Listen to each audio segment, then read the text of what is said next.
घर की औरत। कहते हैं ना, घर दीवारों से नहीं, उसके अंदर रहने वाले लोगों से बनता है। लेकिन क्या हो जब घर के लोग ऐसे हो? सारा दिन खाती रहती हो, सोती रहती हो, कोई काम नहीं है तुम्हारे पास। ऊपर से बहू के आ जाने के बाद तो तुम और निकम्मी हो गई हो।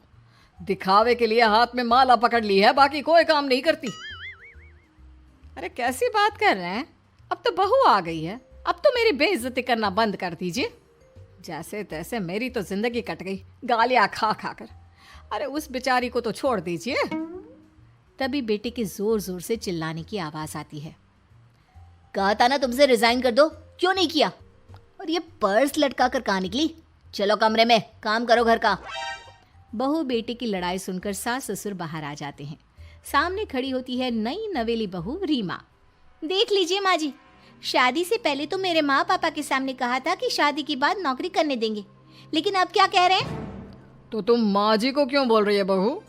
तब उसका मन रहा होगा, अब नहीं है। पर पिताजी, उसके मन से मेरा करियर तो नहीं चल सकता ना। ससुर को बहू की बात पर गुस्सा आ जाता है। वो बेटी की तरफ देखता है।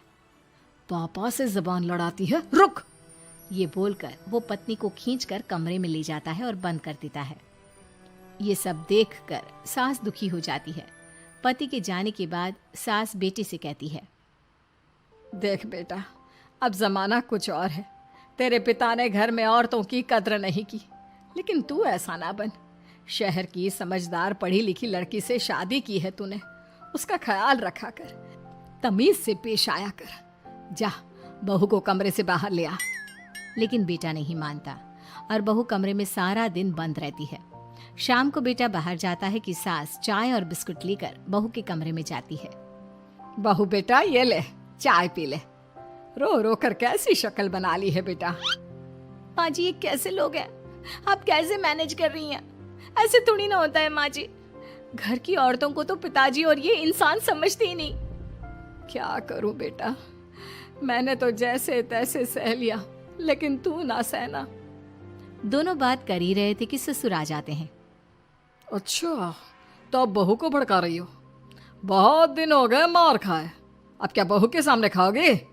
जाओ यहाँ से, और जरूरत नहीं है ज्यादा इस लड़की को सर पर चढ़ाने की, समझी? बहू को ससुर की बात पर गुस्सा आ जाता है, लेकिन वो कुछ नहीं कहती।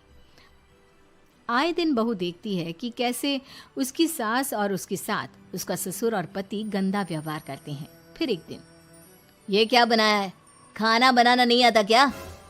ये बोलकर वो खाने की भरी सारी थाली फेंक देता है। अरे बेटा कोई बात नहीं, शांत हो जा, मैं अभी बाहर से कुछ मंगवा देता हूँ। हाँ पापा, ऑर्डर करिए। ऐसे खाने से तो पेट भरने से रहा। वैसे खाना तुमको बनाना आता नहीं और बाहर जाकर नौकरी करना चाहती हो। अरे तुम जैसे को तो पूछते भी नहीं है बाहर। बहू को पति की बात पर गुस्सा आता है, तभी सास बोल पड़ती है। तेरे से ज्यादा पढ़ी लिखी है, वो तो तूने इसे कहा था कि तू नौकरी करने देगा तो तुझसे शादी कर ली, वरना ना ही करवाते इसके माँ बाप तुझसे शादी इसकी। और कमाती भी ये तेरे जितना ही है बेटा। बहू हैरान रह जाती है कि जो सास खुद के लिए एक बार भी खड़ी नहीं हुई, वो उसके लिए बेटे को भी भला बुरा सुना रही है। उसकी नज़र में सास की इज्जत और बढ़ जाती है। वो सास को देखकर ये सब सोच ही रही थी कि उसके कान में एक जोर से चांटे की आवाज आती है। किसको किसको मार पड़ी? वो देख ही रही होती है कि उसकी नज़र जमीन पर बैठी सास पर पड़ती है।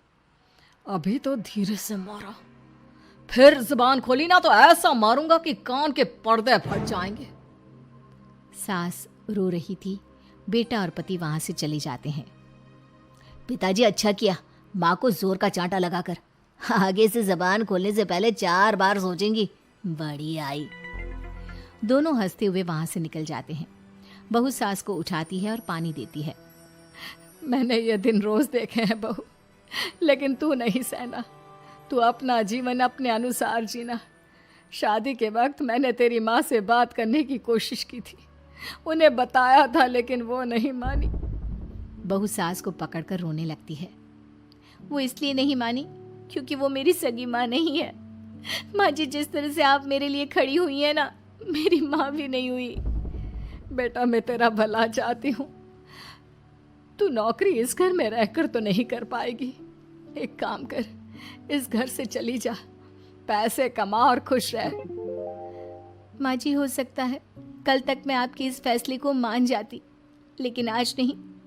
माँ जी, आप यहाँ इस नर्क को झेले और मैं आपको छोड़कर चली जाऊं? नहीं, कभी नहीं। अगले रोज, सुनिए, वो क्या है ना, मुझे कुछ कपड़े और गहनों की ज़रूरत है, तो ज़रा पैसे दीजिए ना। अब आप घर के मर्द हो तो पैसे तो आपसे ही मांगूंगे ना। बुरा तो नहीं लग रहा ना आपको? नहीं नहीं, बुरा क्यों लगेगा, ये लो कार्ड, कर लेना शॉपिंग। अगले रोज, बिजली का बिल आया है 10,000 का, भर दीजिएगा। इतना बिल कैसे आ गया? बेटा वो क्या है ना, सारा दिन बहू घर में रहती है तो कमरे में एसी और टीवी चलता रहता है। अब कम से कम बाहर जाए तो 4 पैसे कमा कर लाए, लेकिन हम लोगों को थोड़ी ना औरत की कमाई खानी है, वो तो मर्द ही करता है ना।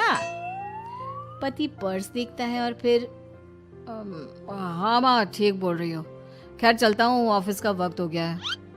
पति ऑफिस से पिता को फोन करता है। पापा, घर के खर्चे तो बढ़ते ही जा रहे हैं, ऊपर से महंगाई आप देख रहे हैं। मैं सोच रहा हूँ क्यों ना मीना को नौकरी के लिए हाँ कर दूँ, 4 पैसे ही लाएगी ना घर में। वो तो तू ठीक बोल रहा है, लेकिन ये औरत की जात, कल को 4 पैसे कमाने लगे तो यह नहीं कि सर पर चढ़कर नाचे।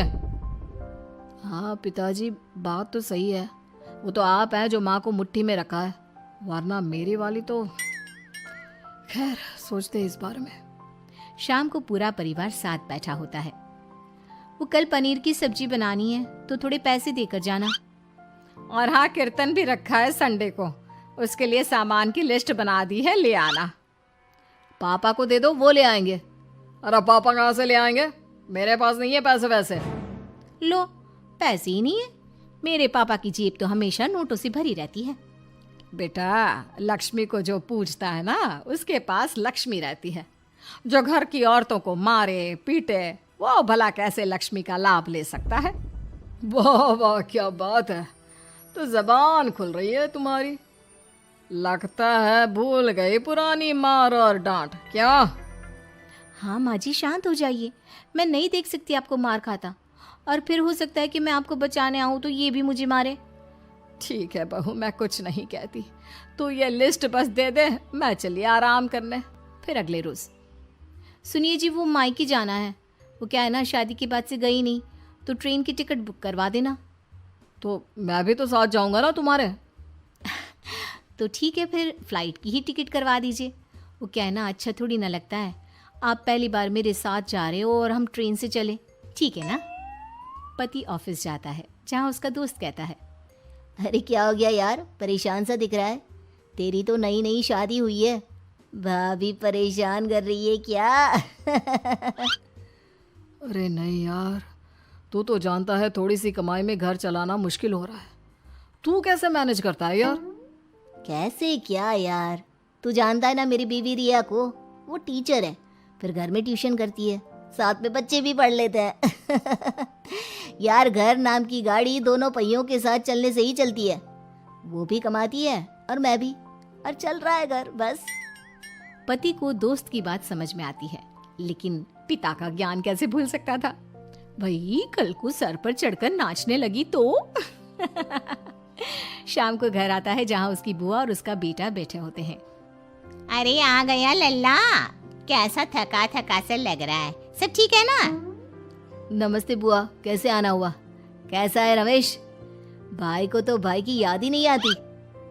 अरे नहीं नहीं भैया, याद नहीं आती तो यहाँ कैसे आता, ये लीजिए मेरी शादी का कार्ड, जरूर आना। पति कार्ड खोलता है। डॉक्टर रश्मि, अरे वाह, तेरी होने वाली बीवी डॉक्टर है। और क्या भैया, आपकी बीवी इंजीनियर तो मेरी डॉक्टर। तभी वहाँ सास आ जाती है। अरे जब घर में ही बिठाना है बेचारी को, तो काहे का इंजीनियर है, तो काम वाली ही, घर का काम करती है और आराम। इतनी पढ़ी लिखी लड़की को घर पर क्यों बिठा रखा है? अरे बहू कहीं झोला छाप डिग्री तो नहीं लेकर आई है? पत्नी की बुराई सुनकर पति को गुस्सा आता है। नहीं बुआ, यूनिवर्सिटी टॉपर है मेरी मीना, और हाँ, बड़ी कंपनी में काम भी करती है। बस शादी के बाद कुछ महीनों की छुट्टी ली थी, अगले हफ्ते से ऑफिस शुरू हो जाएगा। क्यों मीना? तभी ससुर आ जाते हैं। हाँ, लेकिन फिर घर का काम कैसे होगा? और पैसे कमाने लगेगी तो सर पर। पिता की बात पूरी नहीं हुई कि बेटा, सर पर चढ़ने का हक है उसका पापा। पत्नी है वो मेरी, यानी मेरे घर की रानी। और रानियां तो सर का ताज होती है। क्यों मीना? मीना पति की बात सुनकर शर्मा जाती है। वाह बेटा, तू सही समय में समझ गया कि औरतों की इज्जत करने वाले घर में शांति और लक्ष्मी का वास होता है।